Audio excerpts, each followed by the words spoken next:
Mayong ano mga kapatid, Liway Abbas ni para sa News 5 Bisaya.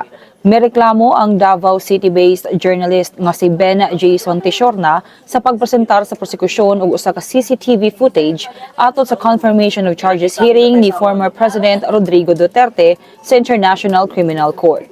Sa iyang notarized affidavit, giingon ni Tishorna nga siya ang nagkuha sa maong video kaniadtong December 19, 2013. Matud niya, dili bahin sa orihinal nga recording ang English subtitles nga gipakita ni Prosecutor Julian Nichols sa pagdungog kaniadtong Lunes, Pebrero 23. Gipasiugdan ni Tishorna nga wala siya'y kalambigitan sa giingong tampered o spliced nga bersyon sa video nga gipresentar sa pagdungog.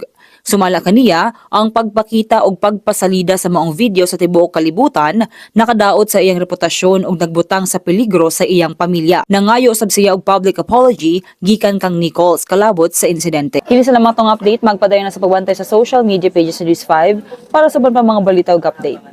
Amping tang tanan.